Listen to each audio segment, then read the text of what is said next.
Welcome to episode 53. And this week I have a wonderful guest on, but I just want to give a very gentle trigger warning for this episode if you're about to listen.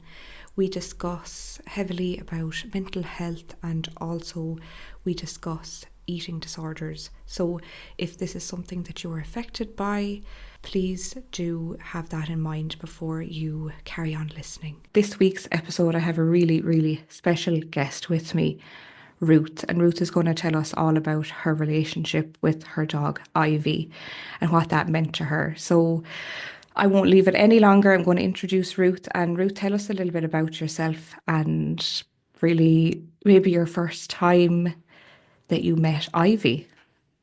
Thank you very much for inviting me on here.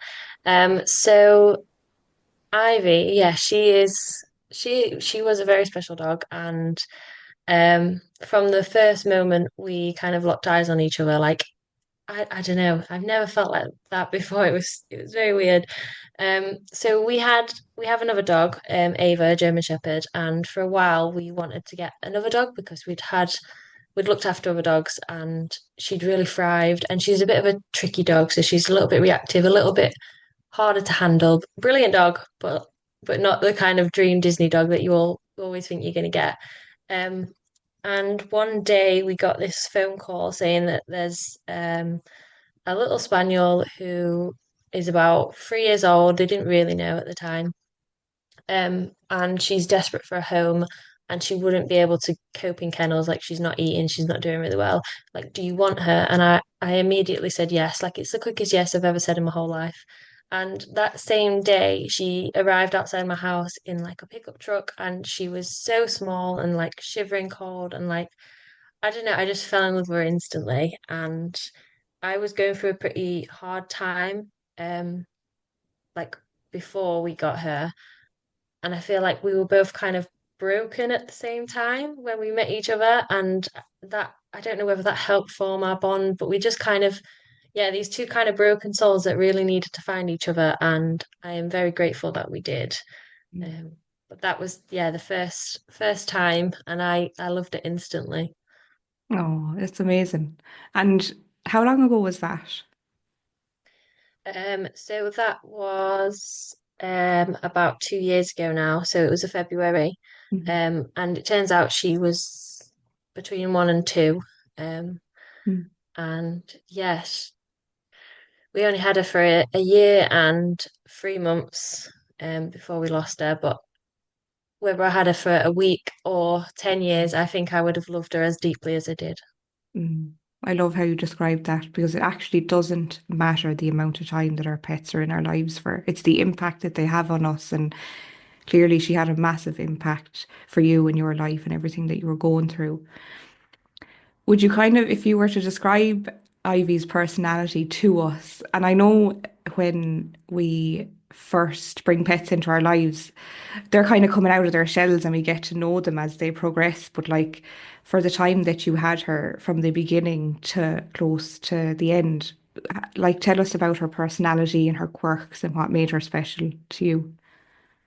She just knew like when you needed comfort and like she was glued to me. And someone once said, like, when I left the room and she would just stare, and the look that she kind of gave me, they were so like, I don't know, they just described it as this like look that she gave me that she just loved me so deeply. And like, I could not ever argue that she never loved me. I sometimes kind of am quite harsh on myself, or like feel that like I could always say, oh, my friends don't like me. It's quite easy to say that. And I think a lot of people can say that. Um, but there was no doubt in my mind that Ivy loved me more than anything. Um, she was such a character. She was so derpy and like funny and like she was ball obsessed. So she could always make you laugh, but then kind of knew the time to kind of comfort and cuddle you.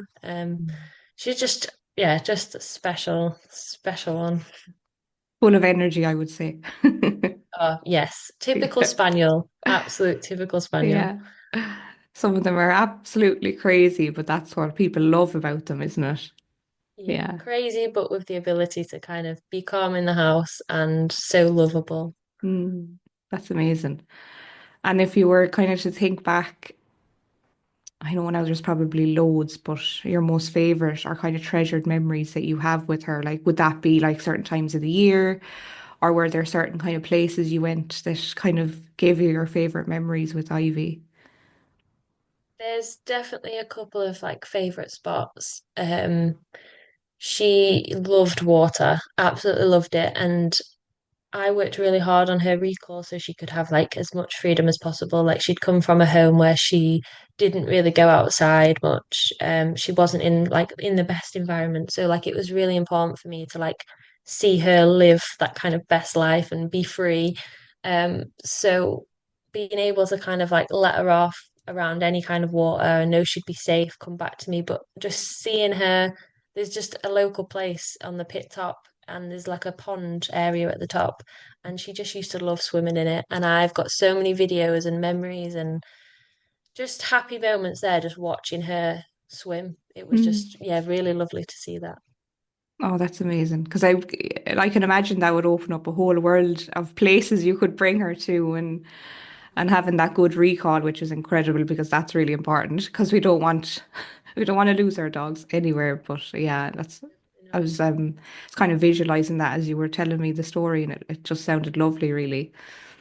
Um, I suppose there's always ups and downs with the relationships with our pets. And I often have said on many episodes of my ups and downs with both of my dogs, be that behavioral challenges or reactivity and so on. And like, have you had any of those kind of experiences with Ivy or with any pets in the past that you have had kind of challenges with?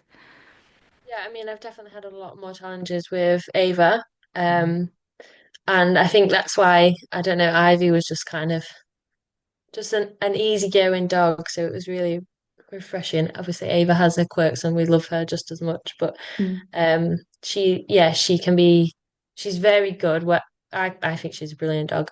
But yeah, I think the difference between German Shepherds and Spaniels is sometimes people, a Spaniel can bark and it's fine. A German Shepherd barks, everyone's a bit like, ooh. mm, I don't think necessarily she behaves any differently, but people's perceptions can make it quite challenging to navigate. mm, But with Ivy, I, she was just perfect. Like, she was brilliant. mm. Yeah. That's amazing because there's very few people that can say that about a pet because there's always some challenge and we love them from for all their like pros and cons and everything and I think that's just the nature of like being human and having pets in our lives. But is there any kind of specific personal challenges that Ivy helped you with in your life? Yeah, so as I just mentioned, like when I became into our life, I was in a bad place. Like I really struggled with my Mm, mental health. And when she came into my life, that was at a point where I could have like really gone downhill quickly mhm, or not. Like it was a really tipping point. And I think getting her at that point, um, yeah, really helped me to like refocus and just feel loved and feel get a bit more strength. mhm, Um, But I think eventually that kind of downward spiral did come when Ivy was still in my life. And I did really struggle. Yeah, she just kept me going though. She was my reason. So it didn't matter how bad things got, how dark things got, how much I wanted to give up. She was my reason. So mhm, anytime anyone would be like, "Well, why are you doing this? Like you've got to keep the hope. Like what are you doing it for?" It would always be Ivy. mm, Um, And as I got a little bit better, we started setting different goals. So me and Ivy started doing Canicross together and like running and like getting outside. And that was a huge kind of fitness goal for me to like maintain like good physical health, mental health, mm, and actually do it in a proper way that I'd keep Ivy safe. So I'd have to, make sure that I was mentally and physically well because Ivy was coming with me. So we'd mm, have to do it properly. Also, I struggle a lot with like social anxiety. So, like going to new places or meeting people can be really difficult for me. mhm, And Ivy just opened up this whole kind of world for me where if I was feeling a little bit anxious or a little bit nervous, I'd take Ivy. Like it's fine. She'd sit in the car with me or like even just something as simple as needing to go like drop off some post, she would just come with me. Or if I was meeting friends for coffee, she would come with me. Um, just any time that she could come with me, she'd be there. And if she couldn't come with me because dogs weren't allowed or whatever, Mm. I knew she'd be waiting for me at home. So it didn't matter how like bad I felt, like I knew that she would be waiting for me and I'd have that kind of unconditional spaniel love when I got back home. I love that. Yeah, unconditional spaniel love. I definitely remember that. I grew up on a farm. We had a couple of spaniels when I was young, and it was just as you describe. It's just that unconditional spaniel love. I just loved them. They were just such characters. And when you were mentioning about how much she's helped you with your mental health, and I really can see that she was like your emotional support buddy. Like, and I think that I know people joke about that emotional support animal, but actually, it's so true. It's so incredibly true. Like when you say that you joined groups and got out and did all these activities together, like imagine how your confidence, even with social settings, she must have been such a help for you in those situations. Yeah, Yeah. there's so many things that I would have just never have even considered doing without her. Mm, There's groups that we joined. We did dog walks. So we did like a sunrise walk up mum tour with a group of people I'd never met before. Like I would have never have done that. Um, mm, yeah, there's just so much that she kind of encouraged me to do, and then I got a lot more confident and just started to enjoy things. I think it's always quite difficult to find things that you enjoy or like make friends as an adult or like mm, just do anything. Sometimes I feel like you get so kind of bogged down by life, you forget what you actually enjoy and you just kind of wake up every day and do the same cycle. But she kind of encouraged me to get out there, to try new things, to do new things, and to kind of like look forward to mhm. going out and spending time with her. And like, yeah, she'd always just give me that kind of sense of purpose. Mm. Yeah, I love that. And I can definitely resonate with a lot of what you're saying because I think after COVID was over,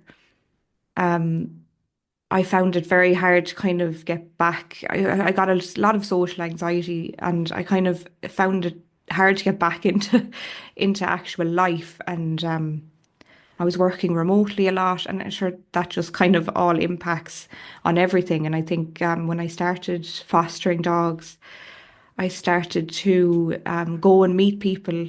I was fostering greyhounds and a greyhound group and go walking with them. And similar to that, I would never do that. I would be too, nervous or just shy to kind of start talking to strangers. But I think that dogs are incredible the way they can just be like, come on, let's go. They give you the confidence. And I definitely Yeah, they feel, definitely do. yeah, I can resonate with what you're saying a lot about that. I'm sure lots of people listening as well can resonate with this as well, which I'm sure will be a help for them. But I'm wondering, like, obviously that's a huge way that Ivy changed your life and impacted you and supported you. And are there other aspects of your life that she has had a positive effect, or are there any other kind of experiences that you shared together that were kind of deeply unique, maybe that, well, not even necessarily people don't know about, but that were really special to you that maybe other people don't think is a big deal, if that makes sense? Yeah, I think it was everything. Like we Mm, did everything together, so it's kind of hard to like single out mm, things. But like she would be there when I went to bed. She would be there when I woke up. So like that kind of having that constant, mm, like not person, but constant companion. And I I worked from home as well, but every single person in the office knew Ivy because mm. she was always there. So I think that's quite a special memory of like sitting in my office at home and just having her kind of perch up next to me on the camera, and everyone would be like, "Is Ivy there?" And they knew that she would be Oh, because she'd never leave my side. So yeah, like having all of these people know her and know how special she was, and Mm. she would also make people's day by like appearing on the camera. Like, yeah, she was just part of so many people's lives. So many people adored her, and yeah, she Mm. just really brightened up everybody, everyone that she met. Oh, I can imagine. That is one of the things when you see a little dog's head pop up on a Zoom or a Teams call, and they're like, "Oh my God, please move the camera so we can see the dog." They just love to see them. But I was thinking there as well before we got on our chat. I was thinking that there's so many ways that pets can support us, and it's just kind of unlimited, really. And I just don't think, like, some people might say, oh, but if they had a dog with some behavior problems and they were very kind of restricted to home and they couldn't really mix their dog because it was reactive or other kind of problems or stuff like that. But as we know, like, it's that kind of all just gets extinguished because of our love for the dog. It doesn't even matter what challenges they've had, or even with my two, like, I had some reactivity with Ozzy and some behavior problems with Moose, and I think management, like, was the best thing that I found. And I think that although there was some sense of relief of, like, the daily kind of stress, like a mild stress that I would feel, being concerned about their well-being and how I could make them have as much choice as possible in a world that gives them very little choice. And that's always like an underlying worry and stress. And because there was that sense of relief, a slight sense of relief, but then it follows with guilt. Do you resonate with that, or do you feel, is there was there something that you felt after the death of Ivy that you were surprised about, or anything like that?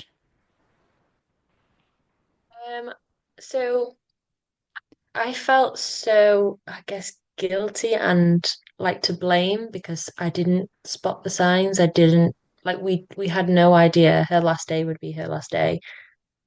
And Ava is our kind of more challenging dog, and she takes up a lot more of our time. So we spend a lot more time like managing that, and she has a lot more. Well, Ivy didn't, as far as we knew, didn't have any health conditions, and Ava has a lot of allergies and things that we have to manage. Hmm. So a lot of our attention was on that. So I kind of blamed myself a little bit for like, did I miss them because I was so focused on Ava, or like, should I have noticed something? And I felt a lot of that, even though when she was unwell, we took her straight to the vets for an emergency appointment. The vet Hmm. completely missed it, sent her home, said she was fine, and she died that evening. Oh, So, okay. like, if a professional has not been able to see the signs, like I know in my head, like I shouldn't blame myself, but I Yeah. just feel I knew her better than everyone. I should have noticed, but I don't even know what I could have noticed. Um, Hmm. I think that was a hard one. Like, yeah, blaming myself, and then just like this kind of anger, like she shouldn't have. Like, I just feel so angry about it. Like, she shouldn't have been taken away. Like, it's so unfair. Like, it's so unfair. Like, I had this one amazing thing in my life that kept me going, and I was finally doing a little bit better, finally getting back on track. Like, Hmm. like new hobbies, people, like, and then it just felt like all of it had just been taken away from me. And yeah, it just made me really mad. But I didn't really know that that was like a normal feeling. Like I didn't really know I was allowed to feel like that. So it's taken me quite a while to kind of come to terms with all of the huge mix of emotions. And I guess the same time as well that she died, we were saying goodbye to my friend's dog. She had a Rottie Zara, and I absolutely adored her. And we knew that we knew she was unwell, and they'd kind of set a date for to say goodbye. And the day Ivy died, I was at their house saying goodbye to Zara, and Okay. obviously, like I'm so grateful I got the chance to kind of spend some final hours with Zara and stuff. But I also felt, obviously, I didn't know, so I can't really blame myself, but I still do. I felt like I should have been saying, like, spending those final hours with Ivy, but I didn't know that Yeah. they were going to be her final hours. So I keep kind of saying, like, I should have stayed at home. I should have done this. I should have. There's so many should haves um, Mm. that I could kind of use as a stick to beat myself up with. But yeah, Yeah. I think if someone else was telling me this, I would know what to say, but I Yeah. can't quite accept it for myself. Mm. I hear that. And I hear you being so hard on yourself. And I think we naturally do that when it happens to us. And if we were supporting a friend, like what you were doing, supporting your friend, um, we're just unaware of what it's out of our control. Like we're unaware of what is to come or what is happening. And I think that we are our worst enemy when it comes to being hard on ourselves and the should haves and if I did this and yeah, I think so many people can resonate with that because they ask themselves that question over and over again. But it's something that you said about the anger, and so many people will resonate with that. I myself do. I had so much anger, and I didn't understand that anger and grief coincide together. I just kind of thought that it's grief is just deep sadness. I didn't really know anything about grief, and I suppose hearing you talk about the anger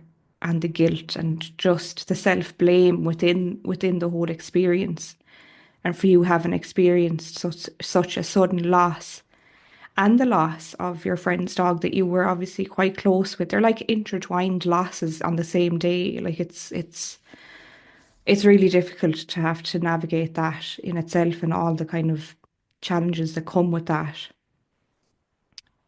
I suppose this leads me to the question of, with your experience of loss and grief, how has losing Ivy affected your life? Maybe had you experienced other pet loss before this or human loss or anything? Like obviously you mentioned the anger, but your experience of grief itself, like how has that like kind of been for you? I think I've experienced loss. Like we lost my grandma a Hmm. couple of years ago, and I found that really difficult, but also we knew it was coming. Hmm. I don't think that necessarily makes it any easier, but I think you can kind of have a little bit of time to prepare yourself and I yeah, I've never lost another, well, Ivy's the first like dog that I've lost. And she was probably the closest thing I've ever had. So she was probably the biggest thing I could have lost because I've never felt Mm. loved and been like loved her. I've never loved anyone like that, and I've never been loved like that. So yeah, it was probably the first and biggest hit I could have got. Um, and not really experienced grief that deeply before, and didn't really know what it was. Mm. Yeah, I can imagine. What emotions came up for you after the loss of Ivy? Like you mentioned the anger and the guilt. As the kind of weeks progressed, how did you cope with that? I felt incredibly hopeless. Like my motivation and like the best thing in my life had just kind of suddenly gone, and I didn't know what to do. Um, I still don't really know what to do. And it's been 8 months now, but yeah, slow. I don't know. Like the probably first 2 months were just such a blur. I couldn't go to work, and it's not quite the same for pet loss as it is for human loss. Luckily, like very luckily, my team and my manager, well, they knew Ivy, they knew how Mhm. much I loved her, and how much it impacted me. So they were very understanding, and we put it through as like sick leave rather than me having to take my annual leave. But that would have been a bit like a that might have been a route I had to take. So I Mhm. think that's quite. wrong that you have to use your holidays. Yes. But Yeah. I didn't, and they were very understanding of that. So that really helped me. Mm. Um, and then I don't really know if I have any good ways of coping because I don't think I did cope very well. I kind of pressed that self-destruct button and I felt like I kind of gave up on on life a little bit. I didn't have my hope. And I think if we didn't have Ava, I didn't have a reason to get up and take her out and keep going, I think I would have struggled a lot more. But because I did have Ava, and she's not a cuddly dog, but she definitely was what I needed. She would run and jump on me in the morning, kind of slap me out of bed and Mm. say, "Come on." Um, she'd get me out of bed and she'd yeah, be like, "Come on, you got to feed me, you got to walk me, you got to keep going." And I think had I have not had that, like I would have Mm. struggled a lot more.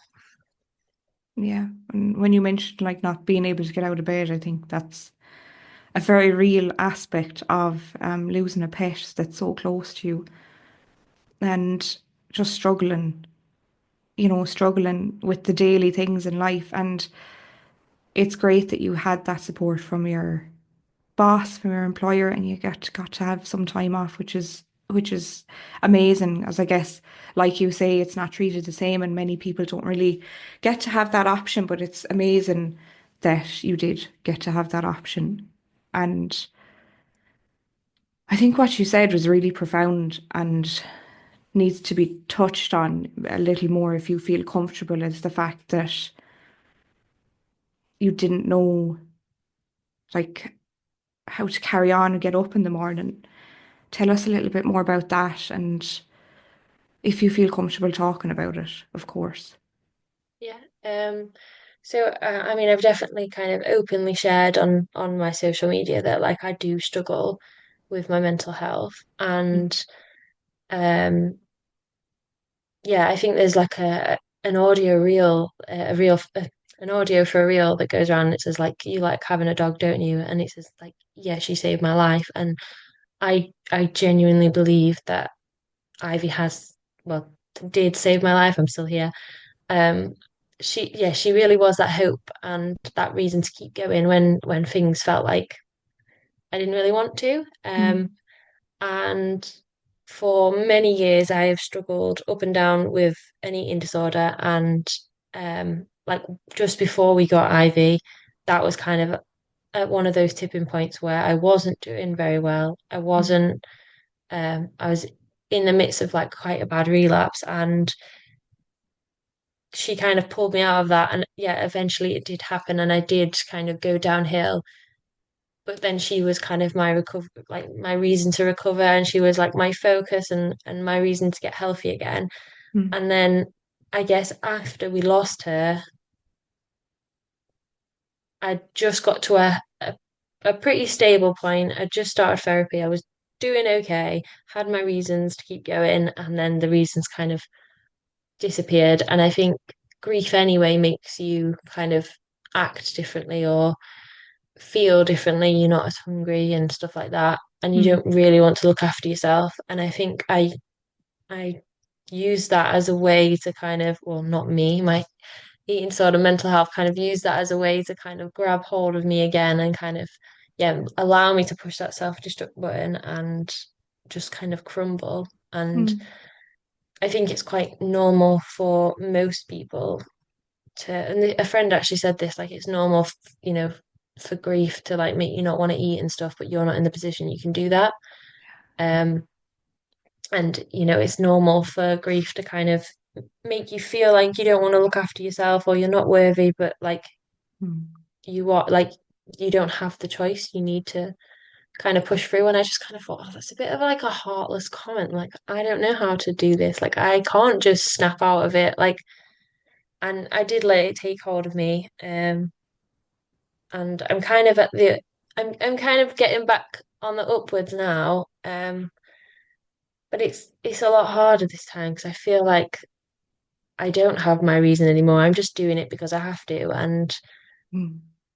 yeah, without Ivy, I'm really lacking that kind of motivation, that hope, that kind of love of life kind of thing. And Mm, I'm yeah, finding it quite difficult without her. yeah, that's totally okay as well. And I think what you've just shared is going to be eye-opening for people and supportive for people to hear that because it can affect so many areas of our life, grief. And like you say, like grief can nearly switch off, like hunger, and it can cause us to not get a wink of sleep.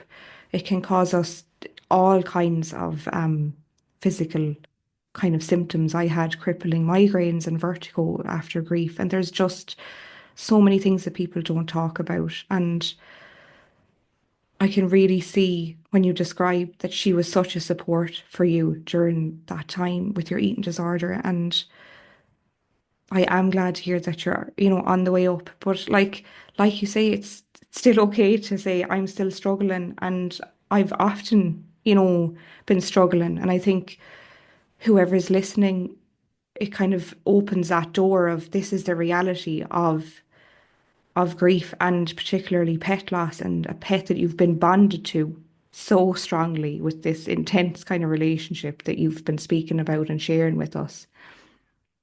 Thank you for sharing that with us because it's deeply personal, I can imagine, but I think, do you feel it's important for people to hear?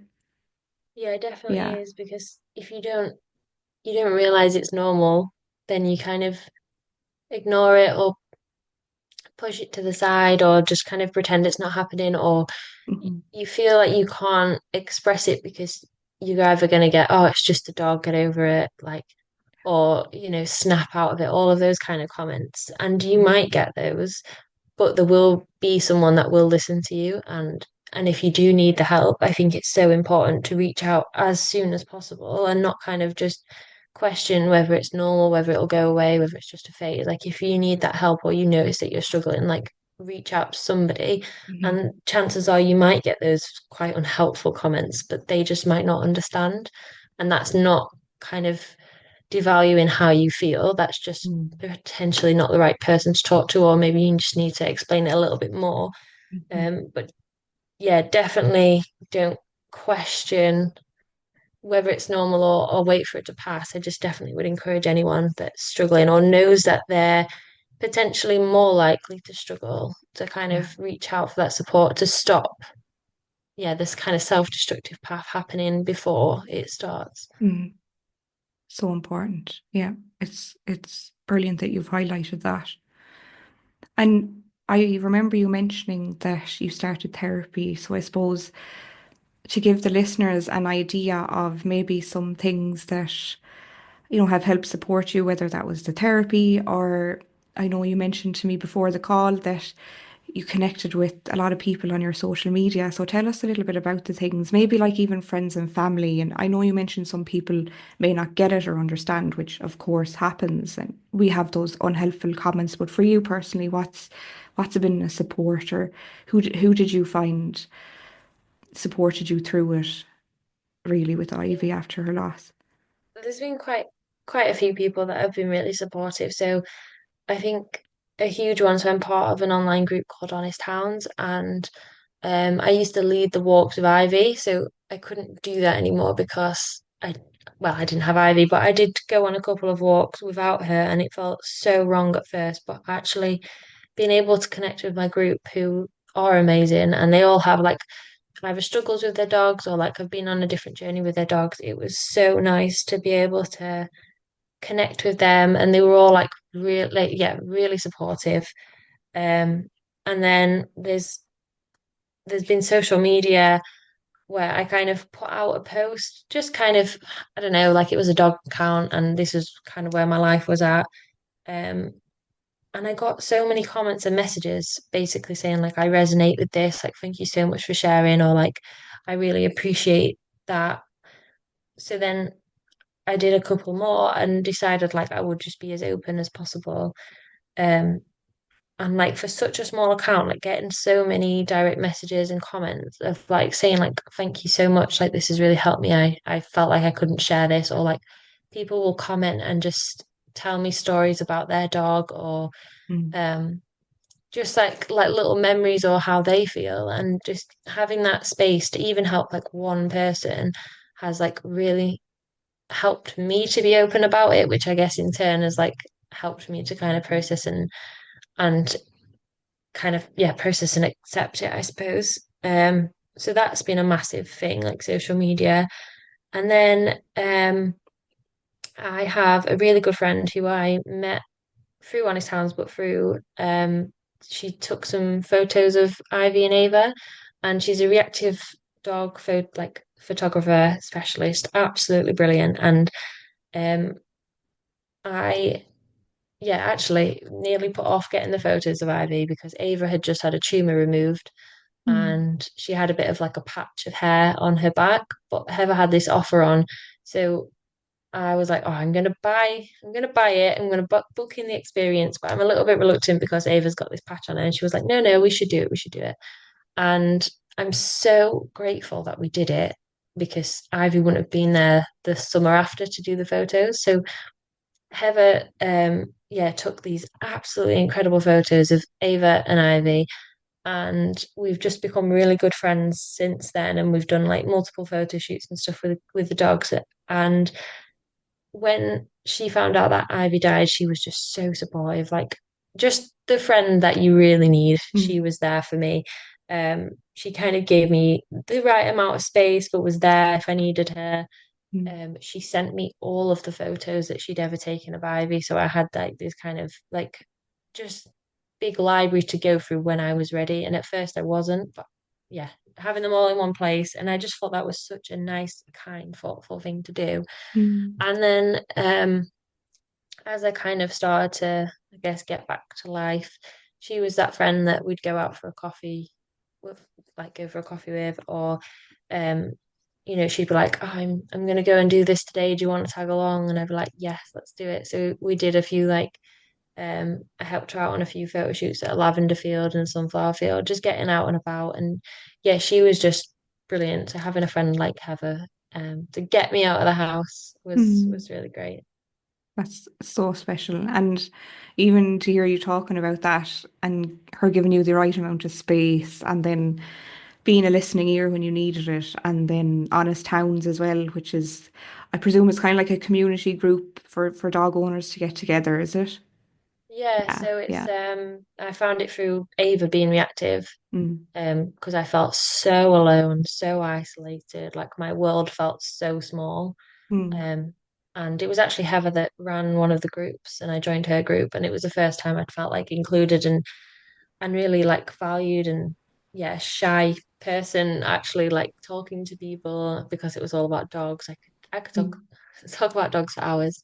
Mm. Um, and then yeah, I started leading them with Ivy, and because I was a leader and because I played like quite a huge part in the community, like Jessie reached out to me, who is the founder of Honest Hands, and she yeah, she checked in on me as well and like offered to pay for grief counselling if I wanted that, because they've got a really good, I think she's a trauma therapist that kind of works within the community, Mm. just like dealing with various issues. But she kind of said I could reach out to her for a consultation, and if we kind of work together well, or I want to pursue that, like she'd help me with that, which I just thought was That's lovely. yeah, like such a nice gesture. Mm. Um, but as I was going through like other issues and other therapy routes, I just kind of like left that. But yeah, just I was shocked at how nice everyone was. Hmm. Um, Not that I ever expected anyone to not be nice, Mm. but yeah, I did get a lot of support. Yeah, I think when you are surrounded by so many people that are pet owners and like in the dog world, I think it just makes it more supportive to, compared to maybe somebody that isn't involved in those kinds of groups or just didn't have that kind of exposure or that support. And that's incredible that you had that.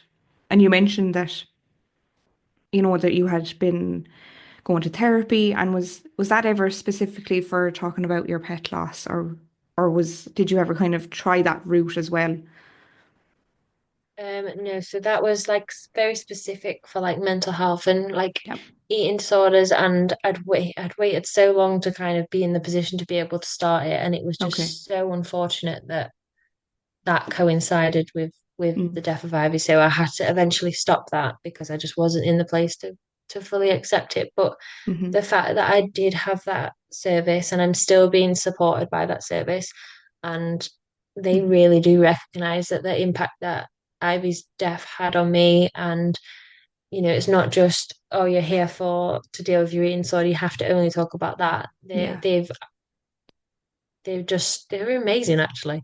They They acknowledged are it, which such is a good. good Mm. support. Yeah. Yeah. I guess a lot of services that I've probably been to have just kind of been like dismissive or whatever. Whereas everybody at this one that I'm currently at is so understanding. They didn't know me. Not everyone knew me when Ivy was still alive, but they know the impact that she's had on me and Mm.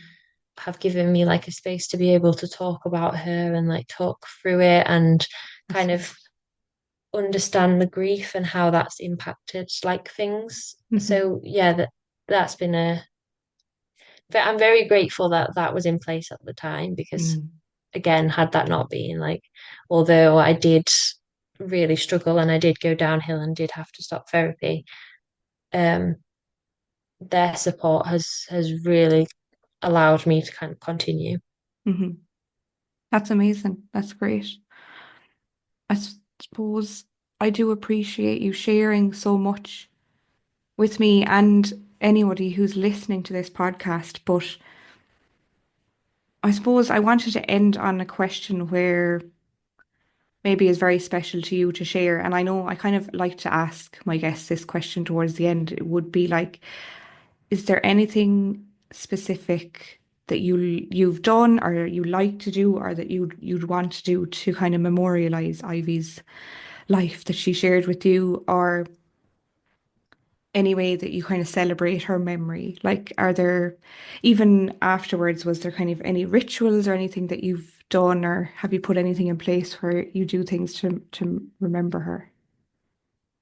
I think there's a couple of things. So, like in a physical form, we got a tree for the garden, Mm. and it's a lilac tree, and she had like this really pretty like lilac collar that I just really remember her by. And so yeah, that's in the garden. It's in a little pot with a plaque that says like if love could have saved you, you'd have lived forever, which I just think is so true. Mm.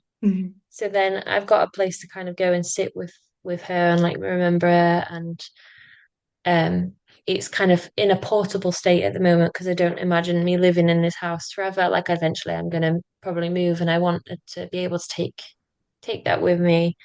Um, there's definitely the spot where she went swimming, and eventually I would really like to maybe scatter some ashes or like just have some sort of time there to remember her by. I've started to go up there a lot more. And sometimes I'll just sit and watch the sunset and it's like a really Mm. peaceful time. And then other times I've been in the rain and I've just screamed and kind of got my anger out. So that's been quite a nice place. But I do hope in the future that we'll be able to kind of scatter some ashes there.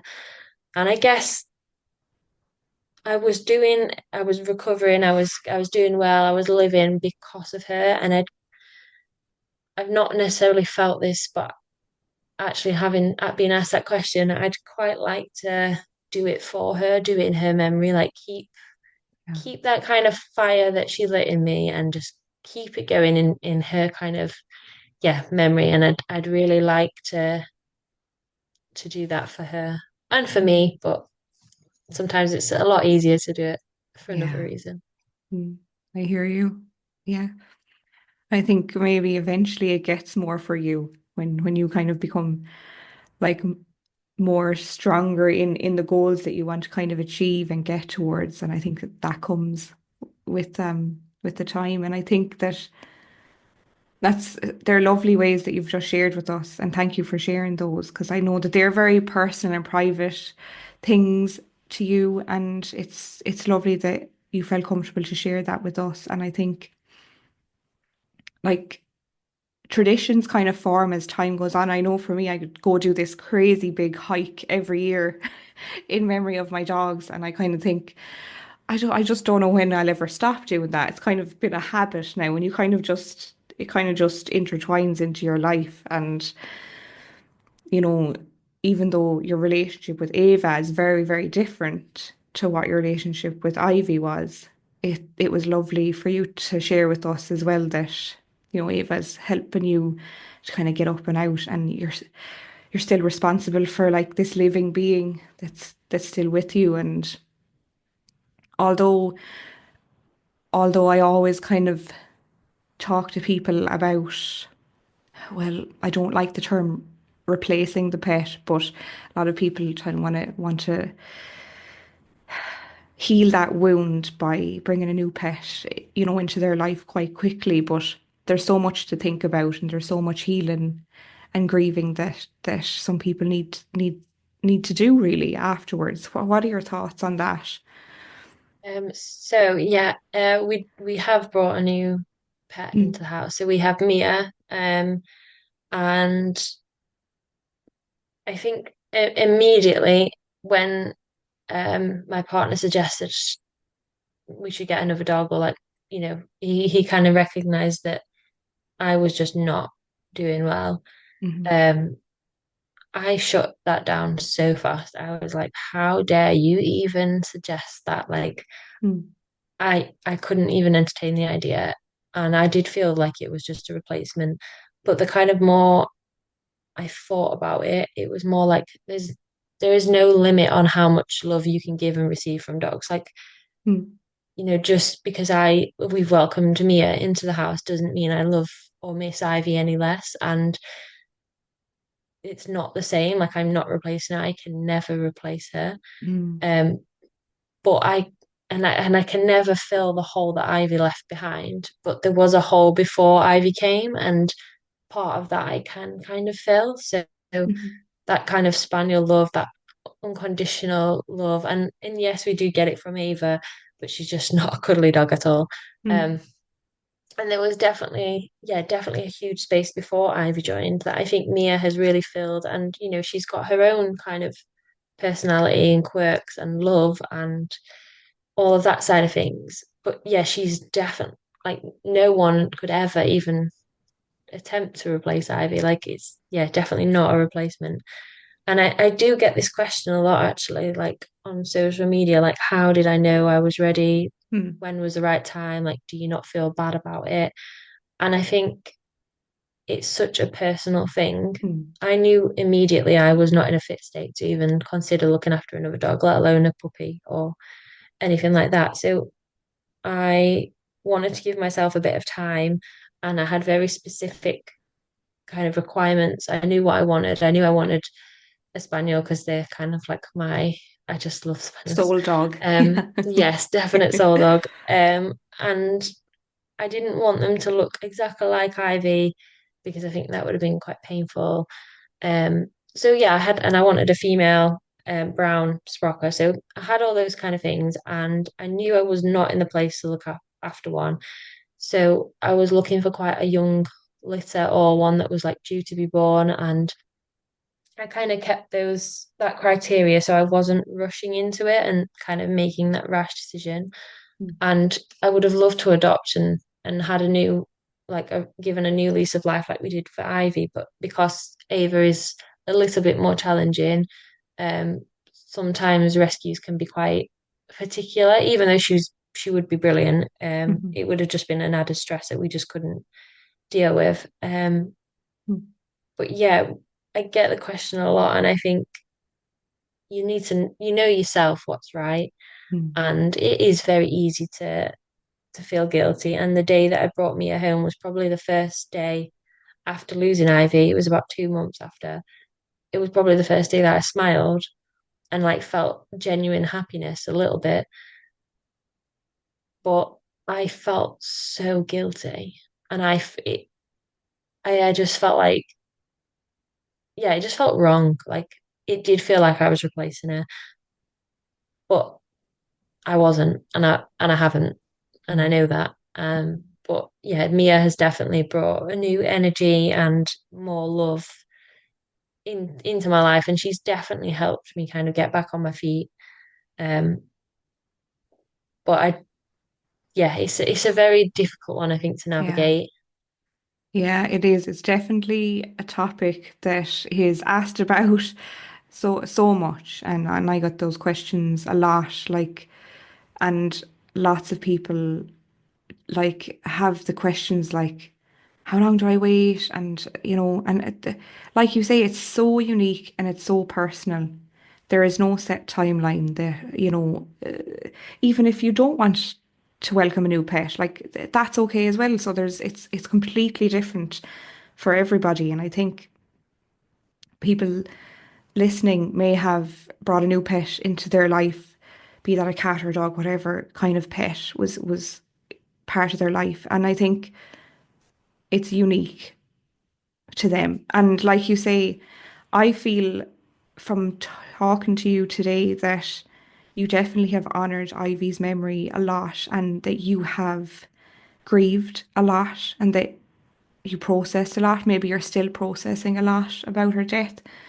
And that's what's important. I think out of all of this, it's like Mia has come into your life and Ava is still in your life. And it's like you still are processing and you're speaking to me about Ivy, and Ivy has been center stage of this conversation. And I think that that's beautiful because you're honoring her memory by having this long chat that I'm sorry has gone on so long. I've kept you so long, but I think that we could talk another hour about Ivy and pet loss and mental health and everything that we've spoken about. It's just so important. But I will not keep you much longer. I guess where can people find you if they want to connect with you or follow you on social media? Tell us about your socials. So I've got a main account which is Shepherd and Spaniel. That's on Instagram.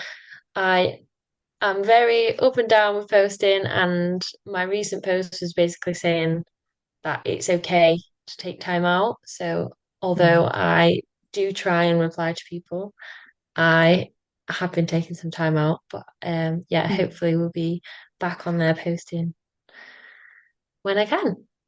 great. Yeah, at Shepherd and Spaniel. Great. If people need to find you or want to connect with you or want to look at your beautiful posts and all of that wonderful photography that you basically was Yes, telling us check about. out Oh, wow. those Yeah. photos. They are amazing. I was just mesmerized by them this morning and all of the times that I've checked out your posts, and I just think they're beautiful. And if anybody is ever interested in getting a photo shoot for their dog, whether that's end of life photography, even, I think you would definitely recommend it, would you, Ruth? Yeah, Absolutely. It is the yeah. best thing. I am so grateful I've done it. And even if you've got a difficult dog like Ava, there is someone out there. Like Heather is absolutely brilliant. Like this is not promo of Heather, but Mm, she is amazing. She will travel anywhere. And I am so thankful I have those professional photos because mm, they are just everything. They are all around my house. There's some behind me. mm, There's some on the the ashes box that we got for Ivy, like having that elevated and just beautiful memories to capture by is mm. yeah, I'm so proud of myself for doing that. Very good Amazing. decision. Yeah. Yeah, memories for life. Thank you so much, Ruth, for accepting the invite to come onto the podcast and share a vulnerable part of your life and a beautiful, showing us a beautiful part of like your life, which is Ivy. So thank you for sharing everything with us. And whoever's listening, if you resonated with the podcast, subscribe or drop us a rating and try to push this podcast out to anybody who needs it, who may be struggling with pet loss at the minute. And until next time, take care.